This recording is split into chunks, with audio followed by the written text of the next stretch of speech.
پتہ نہیں مجھے اس کا کیا خمیازہ بھگتنا پڑے۔ جاؤ تم، یہ لو اپنا کرایہ، میں نے 100 روپیہ اس کی طرف بڑھا دیا، میرے پاس تو کھلا نہیں ہے۔ بس ٹھیک ہے، یہ 100 ہی لے جاؤ، شاباش، اور دیکھو کسی سے اس کا ذکر نہیں کرنا، سمجھے، ورنہ تم بھی پھنس جاؤ گے۔ جی ٹھیک ہے، مجھے آپ کی یہ بات یاد رہے گی۔ یہ کہہ کر اس نے ٹیکسی کا رخ گجرات کی طرف موڑ لیا۔ جب وہ میری نظروں سے اوجھل ہو گیا تو میں وہاں سے فوراً ہی وزیرہ آباد کی طرف چل دیا۔ ڈر مجھے یہ تھا کہ پھر کوئی بس وہاں سے گزرے گی، پھر وہ سارا تماشا ان کی نظر میں آ جائے گا۔ وزیر آباد وہاں سے کوئی 1 میل دور تھا۔ میں نے سڑک چھوڑ دی اور ریلوے لائن کے ساتھ چلتا ہوا شہر جا پہنچا۔ سرخ رنگ کی کار اب تک واپس نہیں آئی تھی۔ اس ستناجا صاحب نے مجھے ایک زبردست آزمائش میں ڈال دیا تھا، ورنہ وہ میرا راستہ نہیں تھا، مگر اب تو میں نے اکھلی میں سر دے ہی دیا تھا۔ دھماکوں سے ڈر کر تو بات نہیں بن سکتی تھی۔ وزیر آباد پہنچ کر میں اسٹیشن کے قریب ایک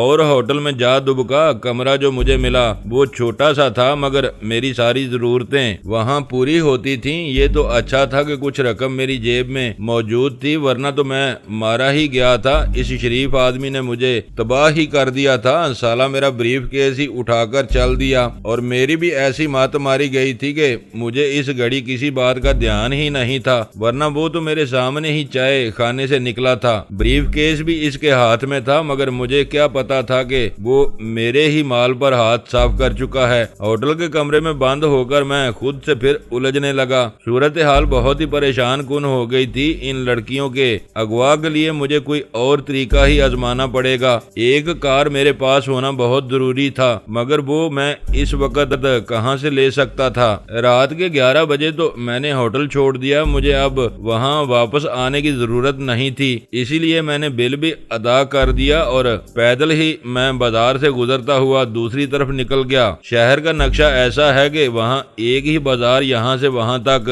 پھیلا ہوا ہے، جس کے دونوں طرف آبادی ہے۔ تحصیل کے پاس پہنچ کر میں نظام آباد کی طرف مڑ گیا۔ بازار تو سرے شام ہی ویران ہو جاتا ہے، اور پھر وہ سردیوں کی راتیں تھیں۔ رات 12 بجے وہاں صرف پہرے دار ہی نظر آتے تھے جو جگہ جگہ آگ جلا کر بیٹھے تھے۔ ان میں سے کسی نے مجھ سے نہیں پوچھا کہ تم کدھر جا رہے ہو۔ دراصل میرا لباس ہی میرے لیے بڑی اوٹ ثابت ہو رہا تھا۔ میں جب اس کوٹھی کے سامنے پہنچا تو میں نے دیکھا کہ گیٹ کے اندر بنے کیبن میں ایک پہرے دار کھڑا تھا۔ وہ بیچارہ ساری رات وہیں کھڑا پہرا دیتا رہتا تھا۔ میں ایک دم اس کے سامنے جا پہنچا تو اس نے اپنی 2 نالی بندوق جان بوجھ کر اوپر اٹھا لی، حالانکہ اس کے بوجھ سے عاجز آ کر اس نے بندوق دیوار کے ساتھ لگا رکھی تھی۔ گیٹ کا ایک پھاٹک کھول کر وہ باہر سڑک پر آ گیا۔ میں کوٹھیوں کو یوں دیکھ رہا تھا جیسے میں کسی نام کو تلاش کر رہا ہوں۔ حسنین لنگاہی کے نام کی تختی تو میرے سامنے تھی۔ باہر آ کر وہ بولا، کیا بات ہے میاں جی،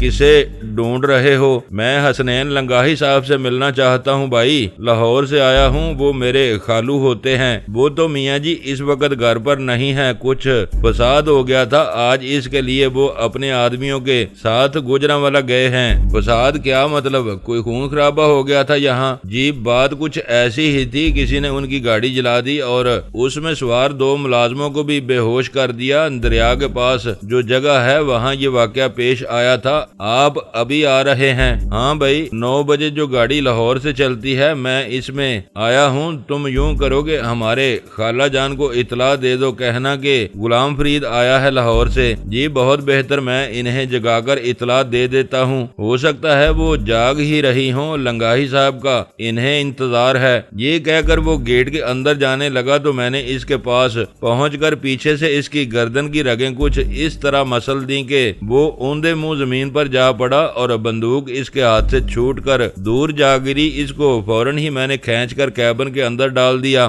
سرخ رنگ کی کار گیراج میں کھڑی تھی جس کا دروازہ کوئی نہیں تھا اور وہ میرے بہت کام آ سکتی تھی۔ میں عمارت کی طرف بڑھا تو مجھے معلوم ہوا کہ برآمدے سے آگے بائیں ہاتھ کے ایک کمرے میں روشنی ہو رہی ہے۔ یہ اچھی بات نہیں تھی، میں کسی جاگتے ہوئے آدمی کا سامنا نہیں کرنا چاہتا تھا۔ پھر بھی میں وہاں رکا نہیں بلکہ سیدھا اس کمرے تک جا پہنچا۔ اس کی کھڑکیاں میرے سامنے ہی تھیں، ان کے شیشوں میں سے میں نے اندر جھانک کر دیکھا تو معلوم ہوا کہ ایک لڑکی اس وقت بھی مطالعے میں مصروف تھی، شاید اس کے امتحان سر پر آ پہنچے تھے۔ کتابیں اس نے میز پر پھیلا رکھی تھیں، ٹیبل لیمپ کی کی روشنی میں اس کا چہرہ مجھے بہت ہی بلا معلوم ہوا۔ کمرے میں بجلی کا ہیٹر جل رہا تھا اور وہ سادہ سے لباس میں کرسی پر بیٹھی کتاب پڑھ رہی تھی۔ دوسری لڑکی کمرے کے عقبی حصے میں بستر پر لیٹی تھی۔ ٹیبل لیمپ کی روشنی اس تک یوں پہنچ رہی تھی جیسے کوئی خواب میں دور افق پر پاؤں پھٹتے ہوئے دیکھ رہا ہو۔ وہ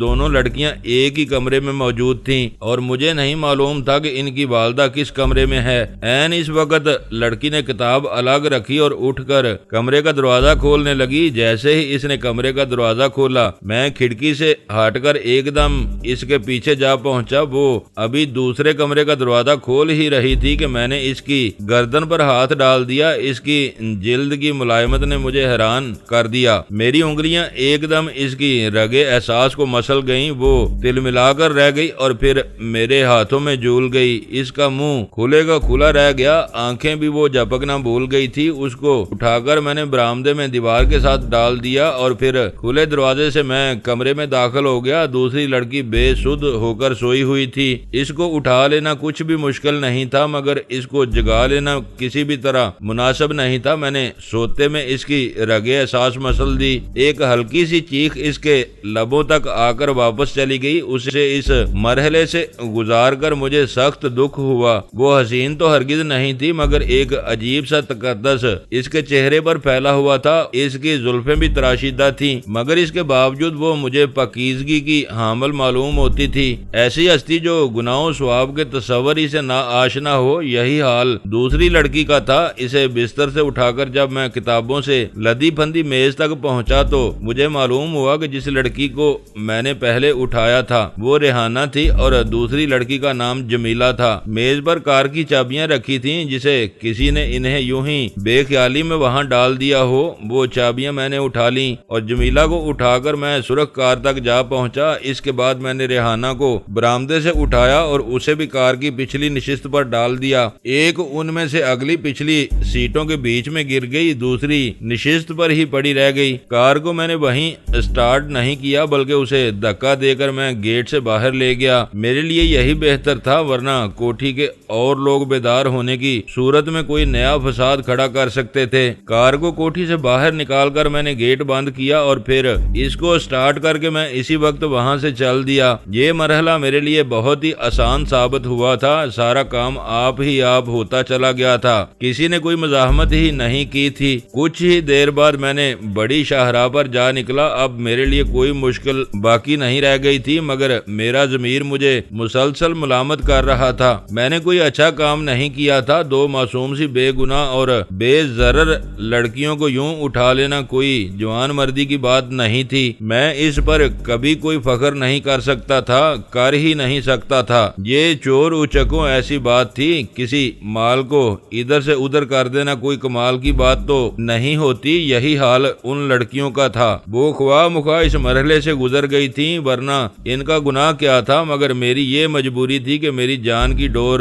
دوسرے کے ہاتھ میں آ گئی تھی۔ وہ مجھے کوئی گھٹیا سے گھٹیا کام کرنے پر مجبور کر سکتا تھا۔ اسے معلوم تھا کہ میں انکار نہیں کر سکوں گا۔ میں بس ایک مجہول سا آدمی بن کر رہ گیا تھا، محض ایک کھلونا، ایک مہرہ جس کی اپنی کوئی مرضی نہیں تھی اور اس عذاب سے میں جب ہی چھوٹ سکتا تھا جب میں ایک بار پھر اپنی شناخت کھو دیتا مگر یہ میرے بس میں نہیں تھا اور مجھے نہیں معلوم تھا کہ ابھی مجھے ستناجا صاحب کے ہاتھوں کیسی کیسی ذلتیں اور سہنا ہوں گی۔ کوئی کیا کہہ سکتا تھا مگر حالات کچھ ایسے ہی تھے کہ میں اس کے سامنے بے بس ہو کر رہ گیا تھا اور میری یہی بے بسی اس کو طاقتور بنا رہی تھی۔ صبح 3 بجے میں لاہور جا پہنچا۔ حیدر اس وقت گہری نیند میں تھا۔ میں نے بار بار گھنٹی بجائی تب جا کر کہیں اس کی آنکھ کھلی اور وہ دوڑا ہوا گیٹ تک آ پہنچا۔ جب اس نے تالا کھول کر مجھے دیکھا تو بولا، آپ کہاں سے آ رہے ہیں سردار صاحب؟ میں تو گہری نیند میں تھا، بہت پریشان کرتے ہو تم، ہٹو پیچھے اور یہ گیٹ بند کر دو۔ یہ کہہ کر میں کار کو لے کر کوٹھی کے اندر جا پہنچا۔ جب حیدر واپس مڑا تو مجھے اس نے ریحانہ کو پچھلی نشست سے اٹھاتے ہوئے دیکھ لیا۔ یہ کون ہے صاحب جی؟ یہ کہاں سے مل گئی ہیں آپ کو؟ چپ رہو، ان کے بارے میں کوئی بات نہ کرنا، میں نے اسے ڈانٹتے ہوئے کہا اور ریحانہ کو لے جا کر میں نے بستر پر ڈال دیا۔ جب میں جمیلہ کو بھی اندر لے گیا تو حیدر ایک بار پھر میرے پاس جھک آیا، بولا یہ کون ہے؟ آخر کوئی خطرے کی بات تو نہیں ہے؟ نہیں نہیں، اس کی فکر مت کرو، بس صبح شام تم ان کا دھیان رکھو گے۔ ابھی تو یہ بے ہوش ہو رہی ہیں، جب یہ ہوش میں آئیں تو انہیں جس چیز کی ضرورت ہو دے دینا۔ ویسے میں بھی ادھر ہی ہوں، مگر یہ ہیں کون؟ تم سے مطلب؟ جاؤ تم اب سو جاؤ، میں خود ان کا دھیان رکھوں گا۔ یہ کہہ کر میں نے دونوں لڑکیوں کے ہاتھ کھینچ کر کمر پر باندھ دیے اور پھر ان کے ٹخنوں پر بھی رسی چڑھا دی۔ مجھے یہ ڈر تھا کہ وہ جاگ گئیں تو بہت شور مچائیں گی۔ ان کے وہم و گمان میں بھی یہ بات نہیں تھی کہ کوئی سوتے میں ان کو اغوا کر لے گا۔ ان کی طرف سے اطمینان کر لینے کے بعد میں نے کمرہ چاروں طرف سے مکفل کر دیا اور پھر ایک کمرے میں جا کر لیٹ گیا۔ نیند نے میرے وجود کو سنگسار کرنا شروع کر دیا تھا۔ وہ بلا شبہ میری زبردست فتح تھی۔ میں اتنے سارے فساد میں ہاتھ ڈال کر لڑکیوں کو یوں لے آیا تھا جیسے لوگ مکھن میں سے بال نکال لیتے ہیں، مگر اس میں میرے لیے فخر کی کوئی بات نہیں تھی۔ میں اس کے بارے میں کسی سے یہ نہیں کہہ سکتا تھا کہ دیکھو میں کیا کر آیا ہوں، مجھے دیکھو۔ میرے وجود میں زبردست ہلچل مچی تھی، ضمیر کی ملامت الگ مجھے رسوا کر رہی تھی، مگر پھر بھی میں سو ہی گیا کہ نیند چپولی کا کپڑا ہے جو سر پر آئے تو آنکھیں مندنے لگتی ہیں۔ صبح میں 8 بجے جب بیدار ہوا تو حیدر نے بتایا کہ دونوں لڑکیاں ابھی تک بے ہوش ہیں، انہیں نیند کے فریب میں مبتلا ہوئے 8 گھنٹے گزر چکے تھے، اب تو ان کو ہوش میں آ جانا چاہیے تھا۔ حیدر انہیں کھڑکی کے شیشوں میں سے دیکھتا رہا تھا۔ حیرت اس کے منہ پر صاف لکھی نظر آتی تھی، جیسے وہ مجھ سے پوچھ رہا ہو کہ آخر یہ لڑکیاں ہیں کون اور ہماری کوٹھی میں کیسے آ گئیں۔ نیند سے بیدار ہوتے ہی میں نے منہ ہاتھ دھویا اور پھر ستناجا صاحب کو میں نے فون کر دیا۔ وہ اس وقت گھر پر ہی تھے۔ میری آواز سن کر بولے، کہاں سے بول رہے ہیں آپ؟ اپنے گھر سے۔ کیا مطلب؟ یعنی آپ واپس بھی آ گئے؟ ہاں، مکمل واپس آ چکا ہوں، اور وہ ہمارا کام، میں نے آپ کا کام تمام کر دیا ہے جناب۔ واقعی کمال ہے، حد ہو گئی۔ میں ابھی آپ کی طرف آ رہا ہوں۔ اب اپنی کوٹھی میں ہے نا آپ؟ جی ہاں، میں آپ کا انتظار کر رہا ہوں۔ یہ کہہ کر میں نے فون بند کر دیا۔ ابھی میں نے ناشتہ کیا ہی تھا کہ ستناجا صاحب میرے پاس آ پہنچے۔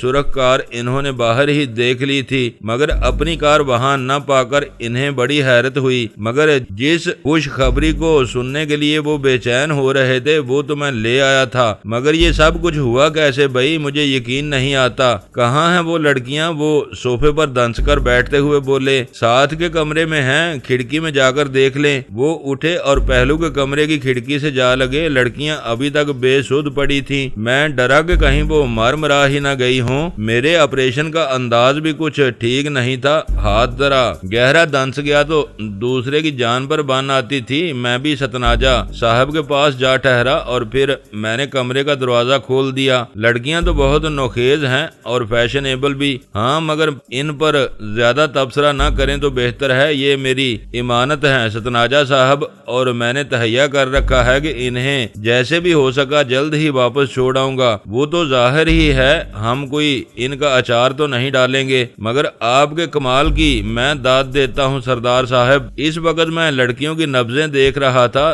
دونوں تندرست و توانا تھیں، البتہ ان کا سانس اب بھی بھاری تھا، مگر نظر یوں آتا تھا جیسے وہ ابھی ابھی سوئی ہیں۔ آئیں، اب یہ خود ہی ہوش میں آ جائیں گی۔ ان کو یہاں ہی رکھنا ہے کہ کہیں اور لے جانا ہے؟ نہیں، ان کو ادھر ہی پڑا رہنے دیں، یہ قصہ جلد ہی طے ہو جائے گا۔ حسنین لنگاہی خود چیختا ہوا آئے گا۔ ٹھیک ہے، آپ اس کا دھیان رکھیں۔ آئیں، اب چائے پی لیں۔ ناشتہ تو میں کر آیا ہوں، مگر یہ بتائیں میری گاڑی اب کہاں ہے؟ اس کا قصہ نہ پوچھے تو اچھا ہے۔ کیوں، کیا ہوا؟ چالان ہو گیا تھا کہیں؟ جی نہیں، بلکہ گاڑی ہی ختم ہو گئی۔ ختم ہو گئی؟ نہیں بھائی، مذاق نہ کریں، بڑی قیمتی کار ہے۔ کہاں رکھی ہے آپ نے؟ ستناجا صاحب نے میری بات کو مذاق سمجھتے ہوئے کہا۔ دیکھیں، ہوا یہ ہے کہ میں نے شروع سے لے کر ساری بات انہیں تفصیل سے بتا دی۔ وہ بڑے غور سے میرے ایک ایک لفظ کو غور سے سنتے رہے۔ میں چپ ہوا تو ان کا مزاج برہم ہونے لگا۔ بولے، یہ کیسے ہو سکتا ہے سردار صاحب؟ گاڑی کیسے جلا دی ان لوگوں نے؟ آپ سے کوئی بریف کیس بھی چھین کر لے گیا، یہ میں کیسے مان لوں؟ مان ہی لیں تو اچھا ہے ستناجا صاحب، اسی میں ہماری بہتری ہے۔ اگر چاہیں تو میں آپ کو نئی گاڑی لے کر دے سکتا ہوں۔ 10,000 کی تو خیر کوئی بات ہی نہیں ہے، وہ میں ابھی آپ کو لوٹا سکتا ہوں۔ میرے لہجے کی چبھن انہوں نے فوراً ہی محسوس کر لی۔ اپنی اپنی آواز کو ایک دم خوشگوار بناتے ہوئے بولے، چلو جو ہوا سو ہوا، لعنت بھیجیں اس قصے پر، آپ کو تو وہ نہیں پہچان سکے نا؟ جی نہیں، میری بچت بس اسی میں تھی، مگر عین ممکن ہے کہ وہ مجھے پہچان گئے ہوں، بلا وجہ تو وہ میرے پیچھے نہیں آ سکتے تھے۔ میرا خیال ہے کہ ایسا نہیں ہوا ہوگا، ورنہ وہ آپ پر کسی اور طرح ہاتھ ڈالتے۔ اچھا میں اب چلتا ہوں، بڑے صاحب کو میں یہ خبر دے دوں، سارا زور اب ہم اسی بات پر صرف کر رہے ہیں کہ حسنین لنگاہی کو اس پارٹی سے الگ کر دیں۔ میں یہاں سے وزیرہ آباد فون کر سکتا ہوں، کر لیں، مگر کس سے بات کریں گے آپ؟ میں تھانے میں فون کروں گا، آج کی تازہ خبر پوچھوں گا۔ یہ کہہ کر وہ فون کی طرف بڑھ گئے۔ وزیرہ آباد انہیں جلد ہی مل گیا۔ ہیلو، میں ڈی ایس پی رنداوا بول رہا ہوں، تھانے دار صاحب کو فون دے دو۔ دوسری طرف سے کوئی سپاہی ان سے مخاطب تھا، اس نے فوراً ہی فون تھانے دار کو دے دیا۔ کیا حال ہے ڈار صاحب، راضی تو ہیں؟ میں نے دوسرے فون کا ریسیور اٹھا لیا، وہ کسی زمانے میں دوسرے کمرے میں پڑا ہوتا تھا، مگر اب وہ میری ہی میز پر دھرا رہتا تھا۔ جی میں بالکل ٹھیک ہوں سر، آپ نے کیسے یاد فرمایا؟ ویسے ہی میں پوچھ رہا تھا، کوئی تازہ خبر؟ کچھ بھی نہیں، سب اوکے ہے جناب، البتہ حسنین لنگاہی ہے نا یہاں کا؟ ہاں، کیا ہوا اسے؟ سر اس کی دونوں بیٹیاں کسی نے اغوا کر لی ہیں، وہ بیچارہ بہت سر پیٹ رہا ہے، بھاگتا ہوا صبح سویرے میرے پاس آیا، میں نے رپورٹ تو درج کر لی ہے، مگر سمجھ میں نہیں آیا کہ وہ گئی کہاں ہے، ان کی کار بھی غائب ہے۔ اچھا یہ کیسے ہو گیا، وہ دونوں ہی غائب ہیں؟ جی ہاں، پہرے دار بھی بے ہوش پڑا تھا، اسے صبح جا کر کہیں ہوش آیا، ان کی ماں کو بھی خبر نہیں ہے، وہ دوسرے کمرے میں سوئی ہوئی تھی۔ کمال ہے، ان کا پتہ کرو بھائی، وہ تو بہت اہم آدمی ہیں، یہ کیسے ہو گیا،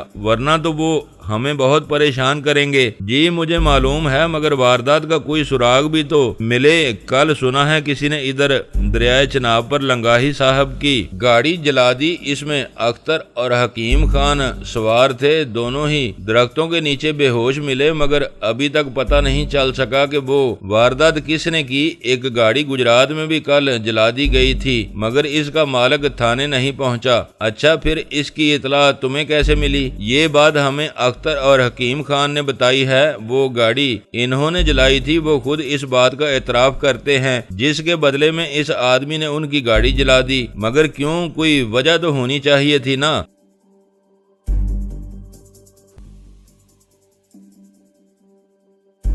دوستو ویڈیو کو لائک ضرور کر دیا کریں۔ ISI پاک آرمی زندہ باد، پاکستان پائندہ باد۔ معزز ناظرین اپنا خیال رکھیے گا اور اپنے اس چینل کا بھی شکریہ۔